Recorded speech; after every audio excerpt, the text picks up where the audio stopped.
Found the Bees by unsettlingstories.com. I followed the sound of buzzing. The deeper into the woods I went, the louder the sound became.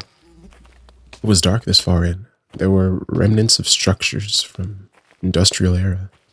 Factories long neglected and choking with trees, vines, and countless other plants. Judging from the level of the growth, no one had been here in a very, very long time. The buzzing persisted. It became hard to walk through the underbrush. I spotted, or rather felt, a swarm of insects. They flew by my ear, paying me no attention, save for one. He flew into the back of my neck, and instinctively stung me. I pulled his writhing body off my neck and studied him. It was a bumblebee, fat and covered with pollen. More streaked by. They were going in the direction of the sound. I walked on, feeling a strange sensation of diminished weight as I progressed.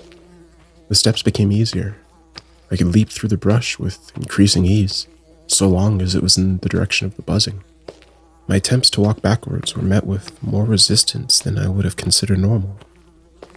I realized the plants were pointing towards the source of the buzzing, as if they'd grown that way. When I reached a clearing, there was an old, dilapidated warehouse at the center. Despite the trees no longer blocking the sun, the light was dim.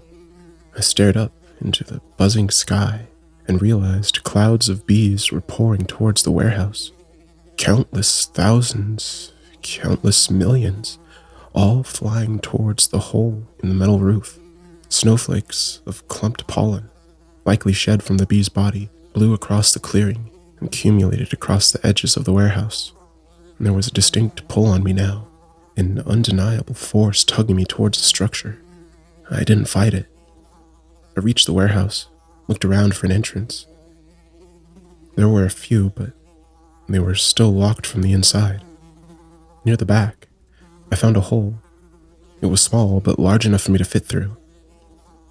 I was covered in pollen from head to toe, cloying particulate matter, forcing sneeze after sneeze out of me. Tears ran down my cheeks. The buzzing was bordering on overwhelming. I'd entered into a closet or maintenance area, so I still couldn't see what was happening. I opened the door, and the force pulled the knob from my hand, and the door slammed backward into the wall. But I didn't notice the slam, nor would I have cared if I did. At the center of the warehouse, there was a tiny black dot. I felt disoriented, looking at it.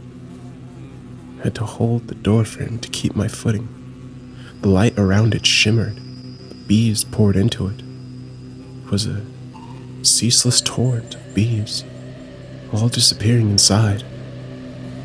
It made no sense, none of it. I would have stayed longer, but I noticed something happening in the area around the dot. More light shimmered. Part of me thought it was a black hole, but I quickly dismissed such a ridiculous idea.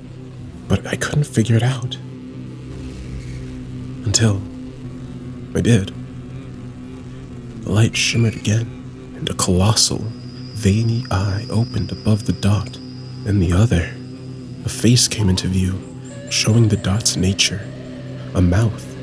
The eyes glared at me as it inhaled more and more bees and pollen. I turned and ran, fighting against the terrible suction until I was out of the clearing and far away. The bees never stopped flying towards the warehouse.